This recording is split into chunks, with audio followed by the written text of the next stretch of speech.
বর্তমান সময়ে একটা কমন বিষয় কি জানেন, মাইন্ডসে কি করব। এই বিষয়টা নিজের মধ্যে আসলে খুব বেশি চাইপা ধরে যে মাইন্ডসে কি করব।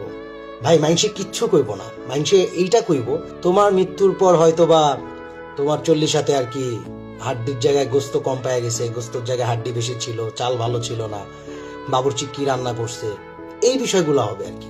কমন বিষয়টা কেন বললাম, ওই যে মাইন্ডসে কি করবো, কারণ আমরা এখন আমাদের নিজেদের থেকে মাইন্ডসের কথার বেশি প্রাধান্য দিই, যেটা এক প্রকার বোকামি। এর আগেও একটা ভিডিওতে সেম আমি এই কথাগুলো বলছি যে দেখেন মাইন্ডসে কি করবো এটা আপনার দেখার বিষয় না।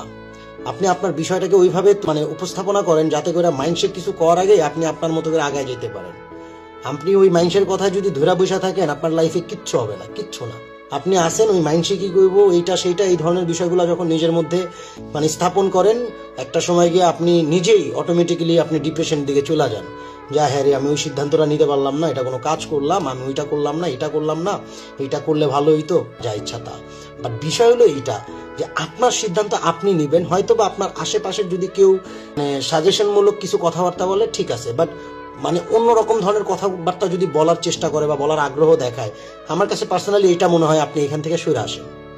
ওই মাইন্ডসের কথা শোনার টাইম আপনি রাখেন না, ওই সময়টুক আপনার হাতে আপনি রাখেন না, তাইলেই দেখবেন লাইফটা খুব সহজ। দেখছেন আমার পাখিও ঠিক বলতেছে যে হ্যাঁ, এটাই ট্রু ফ্যাক্ট, এটাই রিয়েলিটি। মাইন্ডসে কি ওই কথাগুলো প্রাধান্য না দেন, নিজের লাইফটার ওই পর্যন্ত নিয়ে যাওয়ার চেষ্টা করেন। জাস্ট একটা বিষয় মাথায় রাখেন, আপনি যদি লাইফে কিছু করতে পারেন পিছ থেকে অনেক মানুষ, আর আপনি যদি কিছু না করতে পারেন, আরে ভাই তোর এটা কইছিলাম করিস না, এটা করতে গেলি কেন, এই হ্যান ত্যান, তোর দ্বারা এটা পসিবল না, আমি তোর তো আগেই মানা করছিলাম।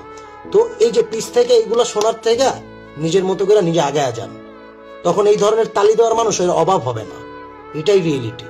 কারণ তখন অনেকেই আপনার সামনে বসে আপনি তালি দিবে। পিছের তালির থেকে সামনের তালি খুব ইম্পর্টেন্ট, কারণ পিছে তো অনেকেই তালি দিবে। তো সামনের যদি কেউ আইসা তালি দিতে পারে, ওরকম ভাবে আপনার মূল্যায়ন করতে পারে, ওইটাই হলো আপনার অ্যাচিভমেন্ট, এটাই ট্রু ফ্যাক্ট। তো দ্যাটস ইট। আমি যদি ভুল কিছু বইলা থাকি অবশ্যই আপনি বললেন যে হ্যাঁ আমার এই কথাটা ভুল, বাট এটাই ট্রু যে মাইন্ডসে কি করবে এই কথার উপর ডিপেন্ড না কইরা নিজের মতো করে নিজে আগায় যান, লাইফটারে একদম ওই ধরনের সিচুয়েশনে নিয়ে যান যাতে করে পিছের তালি দেওয়ার থেকে সামনের তালির মানুষের অভাব না হয়। আল্লাহ হাফেজ, ভালো থাকবেন।